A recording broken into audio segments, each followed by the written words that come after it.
Welcome to our channel, ladies and gentlemen. The news around President William Ruto is very worrying.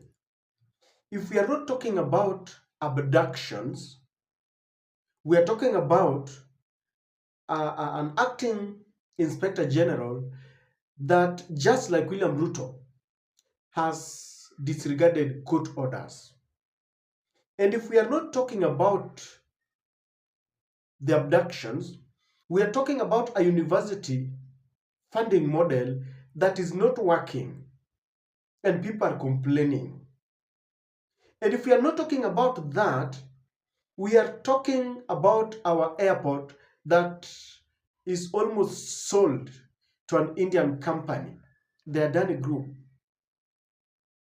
Now, all this news that is surrounding William Ruto, the worst thing is that William Ruto keeps on defending all these things.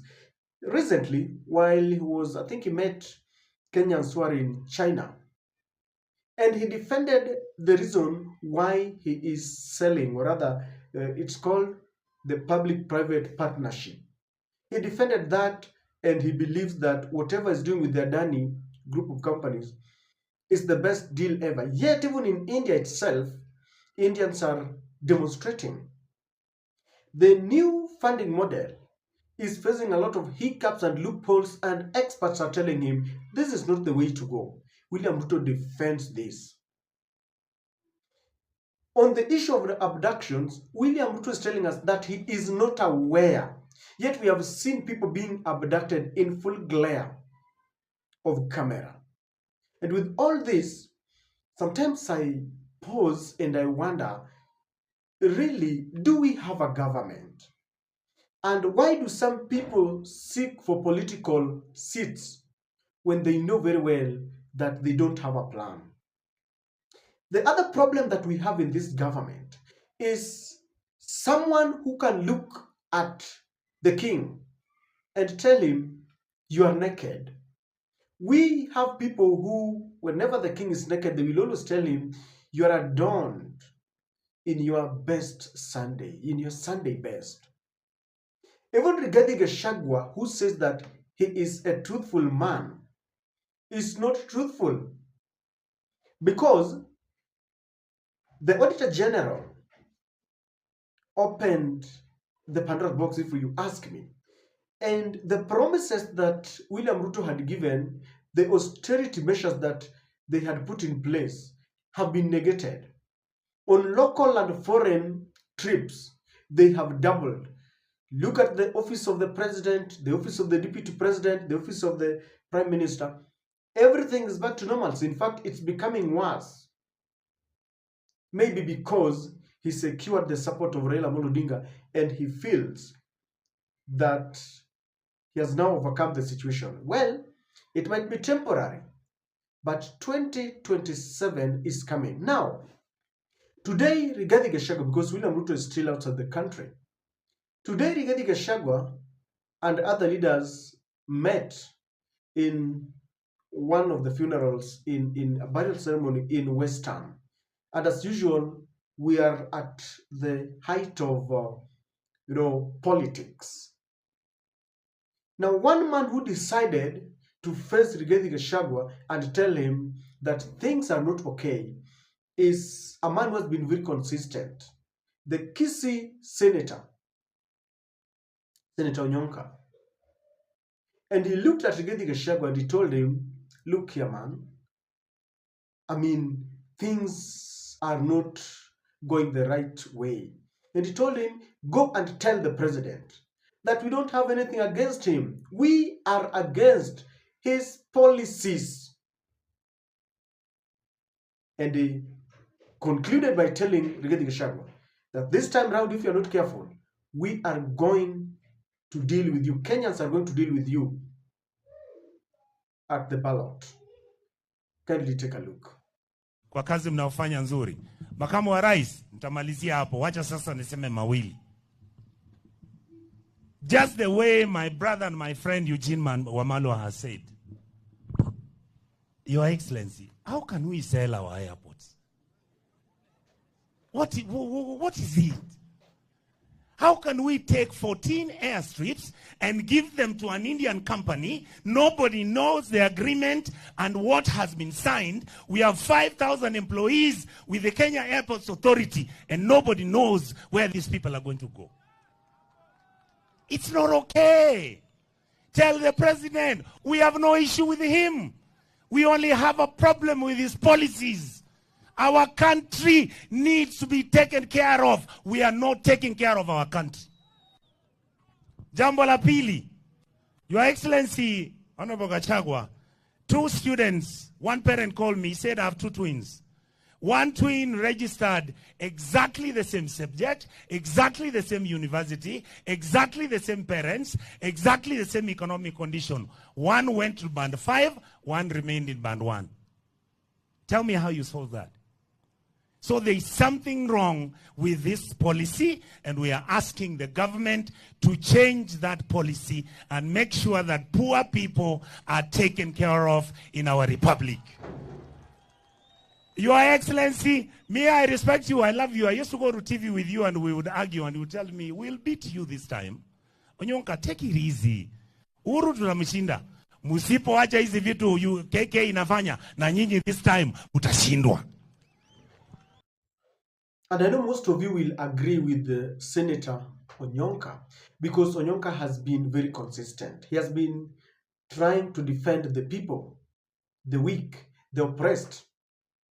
There is no one in Kenya Kwanza government that will tell William Ruto that things are wrong. Even the ODM that still tells us that they're in the opposition cannot tell William Ruto that things are wrong. And when you look at it deeply, if we start mentioning the mess, you cannot exhaust them. We could talk of unfinished projects that were launched and abandoned, their fate are left in limbo. And this is why you can see very many groups, people like Morara Kibaso, you'll see Kaspuel Makore doing the good work.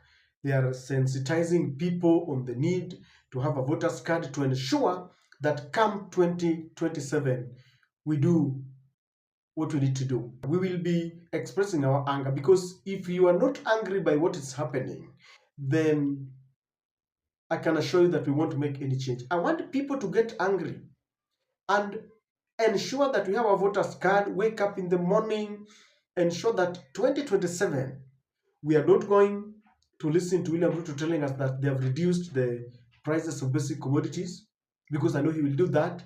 We are not going to take any bribe, and if we take the money, we will still vote them out, because Kenyans have been left on their own. Take, for example, Onyonka is saying that twins from the same mother, same source of income, and they are placed on different categories.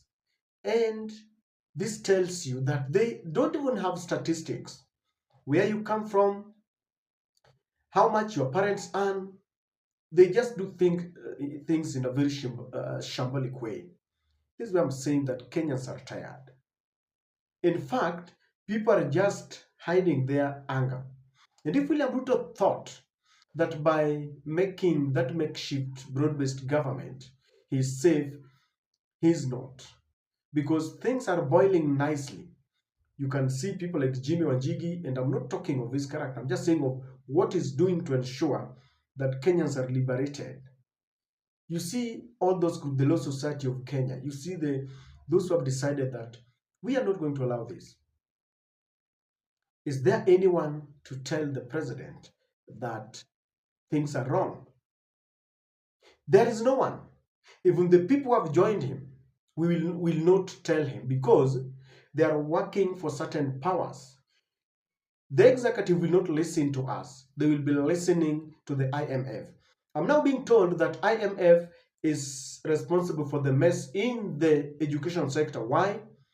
They want to have a nation that is not learned. Just like our forefathers wanted to fight illiteracy, diseases. How many were they? There are things that they were wanted to fight. The colonial masters want to see an illiterate Africa. They want to see nations that depend on them. They want to reduce our population. They want us to leave our culture and join their culture. And William Ruto is still listening to them rather than listening to us. To make it worse, he has decided that he wants to bring all people on board to share in this mess.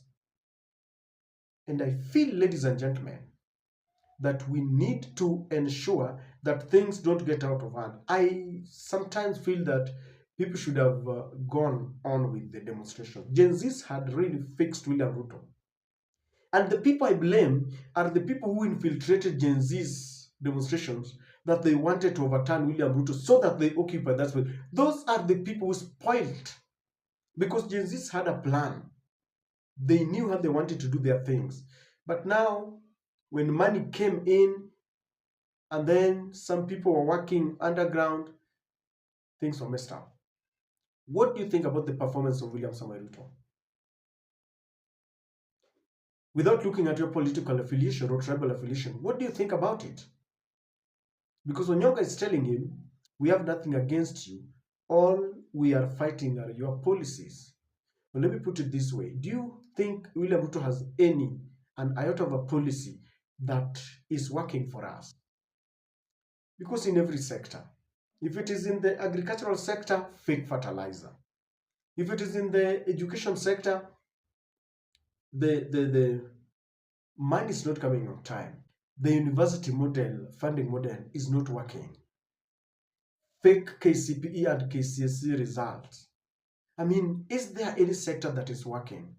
I sometimes feel that someone is on a deliberate spree to ensure that by the time he leaves, Kenya will be no more. We only have one country. And if we don't fight corruption, because corruption has been at the center of all our mess, we will end nowhere.